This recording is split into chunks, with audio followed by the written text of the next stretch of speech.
اس نعمت کے بارے میں نبی کو بھی اختیار نہیں. نبی اگر کسی کو ہدایت دلانا چاہے، کسی کو مسلمان بنانا چاہے، یا کسی کے مسلمان ہو جانے کی کوشش مکمل کر لے، تو یہ نبی کی کوشش اس وقت تک پوری نہیں ہوگی جب تک کہ اللہ تعالیٰ کی مرضی نہ ہو.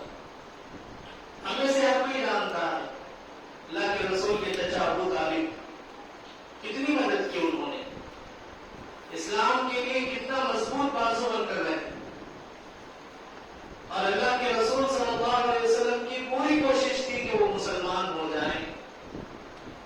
صحیح مسلم کی حدیث ہے، جب ان کے موت کا وقت قریب آیا تو اللہ کے رسول ان کے پاس جا کر بیٹھ گئے.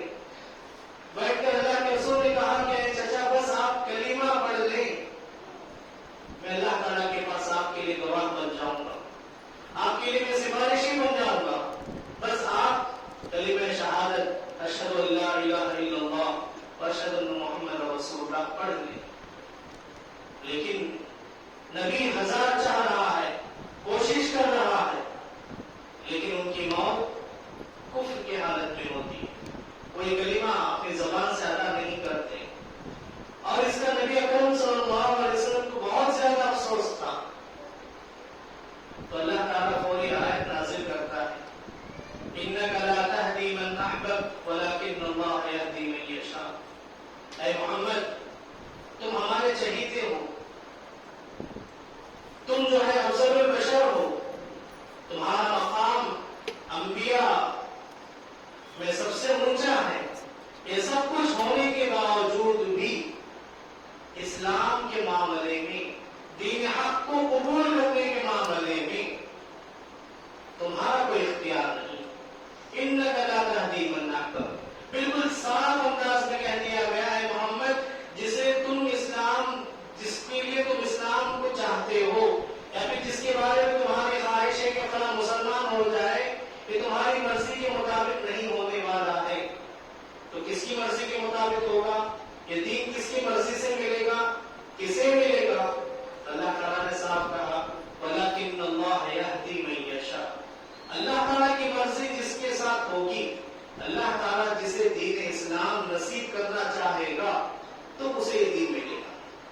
تو محترم حاضرین، اب ہمیں یہاں سوچنا چاہیے، ہم میں سے ہر مرد عورت کی بات یہاں پر سوچنے کی دعوت دیتی ہے. اللہ تعالیٰ نے ہمیں چنا ہے، ہمیں اس دین کے لیے چن لیا ہے.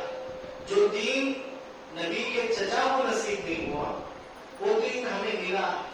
اور وہ کیسے ملا ہے؟ بالکل آرام سے، راحت کے ساتھ. ہم نے اس دین کے لیے کوئی قربانی نہیں دی، ہم نے اس دین کے لیے اپنے گھر والوں کو نہیں چھوڑا، ہم نے اس دن کے لیے اپنے مال و جائیداد کی قربانی نہیں کی. بالکل گھر میں بیٹھے بٹھائے یہ دین ہمیں نصیب ہو گیا. تو شاید یہی وجہ ہے کہ ہمیں اس دین کی اہمیت نہیں ہے، قدر نہیں ہے. اور جب ہم صحابہ رضوان اللہ علیہم اجمعین کو دیکھتے ہیں تو ان کے پاس اس دین کی اہمیت تھی.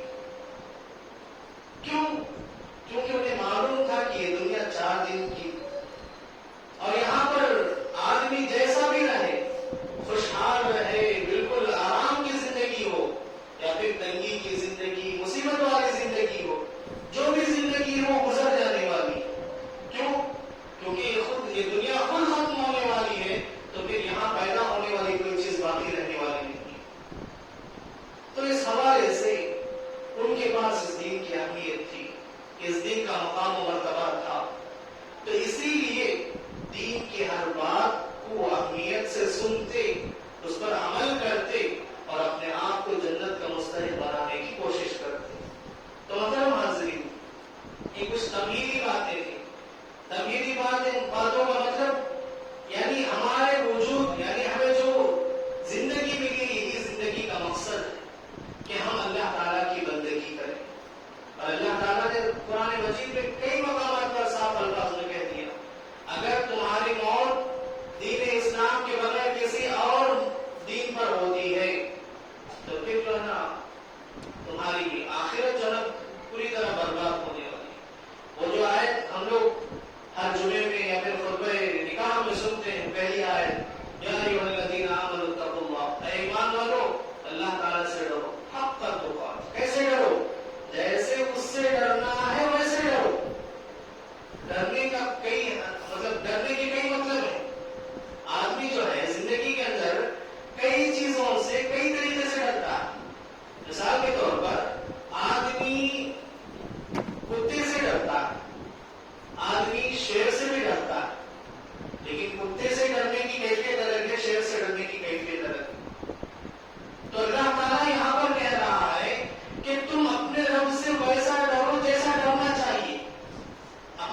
فکر ہمیں بھی ہونی چاہیے.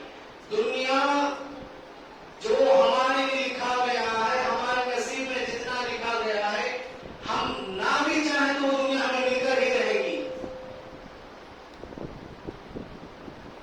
جس طرح انسان جب یہاں پر پیدا ہو جاتا ہے تو اس کا مرنا یقینی ہے، مرنے کے بارے میں کوئی ہمارے پاس شک نہیں، شبہ نہیں ہے. اسی طرح اللہ تعالیٰ جب انسان ماں کے پیٹ میں رہتا ہے تبھی اس کا رزق بھی لکھ دیتا ہے. اور حدیث میں اللہ کے رسول صلی اللہ علیہ وسلم فرماتے ہیں کہ آدمی کا رزق اور اس کی موت دونوں برابر چلتے ہیں، اور اس میں رزق ایک قدم آگے ہوتا ہے. جب رزق ختم ہوتا ہے تب موت آتی ہے. اسی لیے ہم میں سے بہت سارے لوگ دیکھے ہوں گے یا سنے ہوں گے کہ آدمی بڑے دنوں سے بیمار تھا، کھاتا پیتا نہیں تھا، آخر میں اس نے دودھ کی خواہش کی، اس نے بڑا چیز کھانے کی خواہش کی. تو یہ مطلب کیا ہے؟ اس کا رزق تھا. وہ جب تک وہ چیز اس کے حلق سے نہیں اترتی تب تک اس کی موت نہیں آتی. تو محترم حاضرین، اس دنیا کے اندر ہم جس چیز کی فکر کرتے ہیں وہ چیز ہمارے لیے لکھ دی گئی ہے. جب وہ چیز ہمارے لیے لکھ دی گئی ہے تو اس میں ایسے راستے پر چلنا جو اللہ کو ناراض کرنے والا ہو، اللہ تعالیٰ کو غصہ دلانے والا ہو، ایسا راستہ اختیار کرنا یہ عقل مندی نہیں ہے.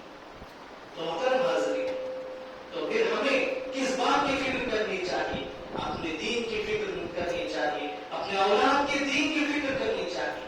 اگر ہم اپنے اولاد کے دین کی فکر کریں گے تو یہ کل ہمارے لیے، ہمارے جانے کے بعد جو ہے ہمارے لیے ثواب کا ذریعہ بنے گی. ہمارے اعمال کے لیے اللہ تعالیٰ کے پاس جو ہے زیادتی کا سبب بنے گی. اگر ہم اپنے اولاد کی دنیا چمکانے کے لیے، اولاد کی دنیا بنانے کے لیے ان کی آخرت کو نظر انداز کر دیں گے، چھوڑ دیں گے، اس پر فکر، اس کی فکر نہیں کریں گے، تو پھر یہ دنیا جیسے ویسے گزرنی، آخرت میں ہمارا مسئلہ ہو جائے گا. تو محترم حاضرین، دین اسلام، نبی اکرم صلی اللہ علیہ وسلم جو شریعت لے کر آئے، جو دین لے کر آئے، اس کے اندر ہر چیز کی رہنمائی، بڑی سے بڑی چیز سے لے کر چھوٹی سی چھوٹی چیز تک، ہر چیز کی طرف اللہ کے رسول صلی اللہ علیہ وسلم نے امت کو بول کے بتایا ہے، کر کے دکھایا ہے، صحابہ کو کرنے کا حکم دیا ہے. دین اسلام میں کسی چیز کی کمی نہیں ہے. کمی ہے تو ہمارے اندر ہے کہ ہم اس کا صحیح علم نہیں رکھتے، اس کے بارے میں صحیح جانکاری نہیں رکھتے. محترم حاضرین، انہی تعلیمات میں سے، انہی چیزوں میں سے اللہ کے رسول صلی اللہ علیہ وسلم نے ان 10 دنوں کے بارے میں بہت ساری باتیں بتائی. اللہ تعالیٰ سورۃ الفجر کی آیت جو میں نے آپ کے سامنے پڑھی، والفجر ولیال عشر والشفع والوتر، ان آیتوں کے اندر اللہ تعالیٰ قسم کھاتا ہے. اللہ تعالیٰ کی ذات کے لیے قسم کھانا اس کی مخلوقات میں سے جائز ہے، لیکن انسانوں کے لیے اللہ کی ذات کے سوا کسی اور چیز کی قسم کھانا جائز نہیں. اللہ تعالیٰ یہاں پر فجر کے وقت کی قسم کھاتا ہے، اور پھر 10 راتوں کی قسم کھاتا ہے. 10 رات سے مراد یہاں پر 10 رات اور دن، اور پھر اسی طرح والشفع والوتر، جو طاق اور جفت ہے، جو عدد ہے، جو گنتی ہے. یہ طاق کا مطلب 1 3 5 7، یہ جو ہے اس کو طاق کہتے ہیں، اور جفت 2 4 6 جو عدد ہے، جو گنتی، اس کو جفت کہتے ہیں. ان چیزوں کے اللہ قسم کھاتا ہے. اور پھر علماء مفسرین کا اتفاق اس بات پر کہ یہاں پر جو 10 راتیں جو بیان کی گئی، تو یہ ذی الحجہ کے پہلے 10 دن اور اس کی راتیں. نبی اکرم صلی اللہ علیہ وسلم صحیح حدیث میں فرماتے ہیں کہ یہ افضل ایام الدنیا ایام العشر. نبی اکرم فرماتے ہیں کہ دنیا کے اندر سب سے اگر کوئی بہترین دن ہے تو یہ 10 دن ہے ذی الحجہ کے، جس سے ہم گزر رہے ہیں. اور اسی طرح سب سے بہترین راتیں جو نا رمضان کی آخری جو عشرے کی جو راتیں، آخری 10 راتیں جو ہے نا، وہ سب سے افضل ترین راتیں. اور یہ جو 10 دن ہیں بڑے اللہ تعالیٰ کے پاس بڑے اعزاز والے، بڑے احترام والے یہ دن ہیں. تو پھر ان احترام والے دنوں میں اللہ تعالیٰ کے پاس جن دنوں کی جو اہمیت ہے، جو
اور اس سے بڑھ کر نفل چیزوں کا اہتمام کرنا چاہیے۔ نبی اکرم صلی اللہ علیہ وسلم سے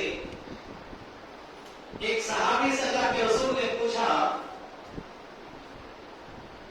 کہ تم اگر کچھ مانگنا چاہتے ہو تو مانگو، تو سوال کرنا چاہتے تو سوال کرو۔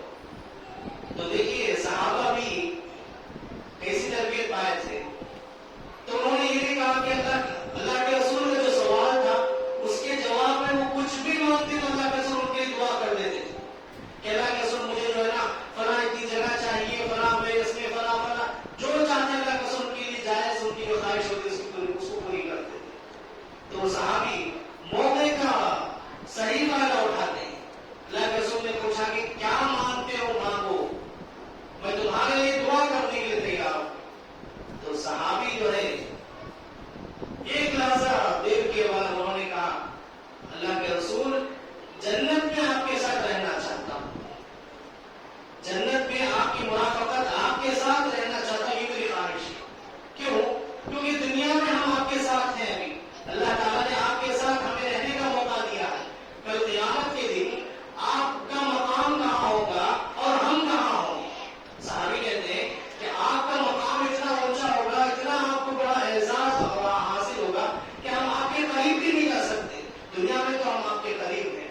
اللہ کے رسول سے انہوں نے وہ سوال کیا، اللہ کے رسول قیامت میں جو ہے نا آپ کے ساتھ جنت میں آپ کے ساتھ رہنا، تو اس وقت اللہ کے رسول ان کو جو جواب دیتے ہیں وہ جواب صرف ان کے لیے قیامت تک رہنے والے سارے جو ہے نا ایسی محبت اللہ کے رسول سے رہنے والوں کے لیے جواب تھا۔ اللہ کے رسول نے ان کو جواب دیا علیکم بالنوافل، نفل جو چیزیں ہیں، نفل عبادات جو ہیں، نفل نمازیں، نفل صدقہ، نفل روزہ، یہ کثرت سے رکھو، جتنی طاقت ہے اتنا رکھو۔ اس کا فائدہ کیا ہوگا؟ پھر اللہ تعالیٰ اپنی مشیت سے جو ہے تم لوگوں کو میرے قریب کر دے گا۔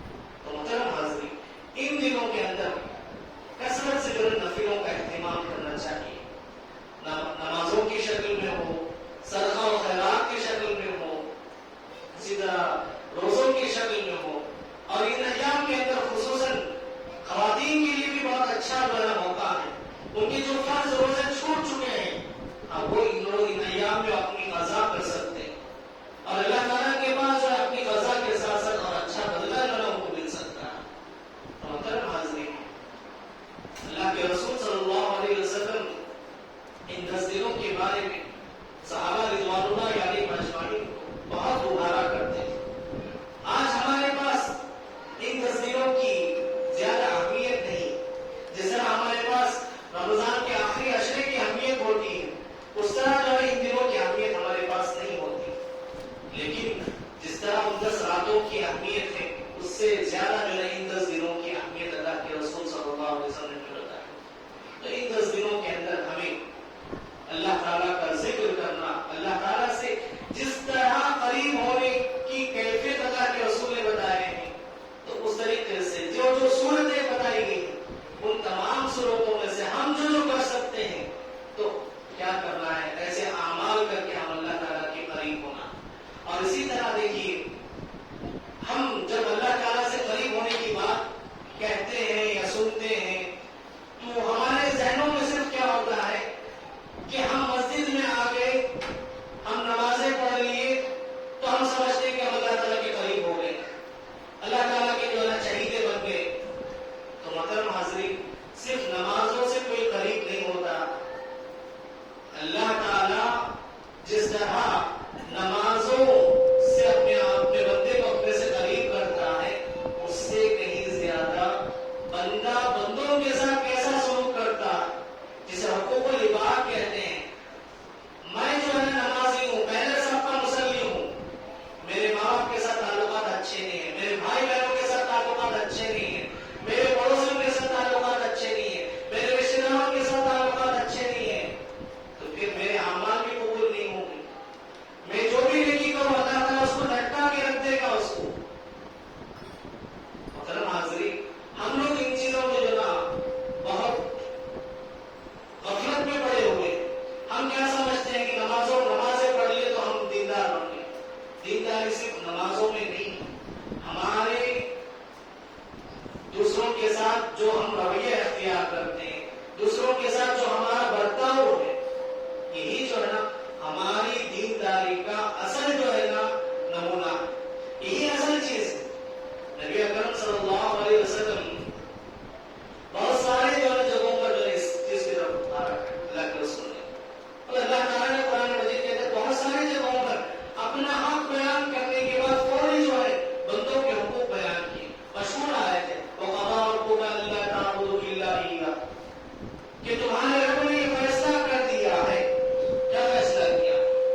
بالوالدین کے احسان کرو کہ والدین کے ساتھ حسن سلوک کرو، ان کے ساتھ اچھا معاملہ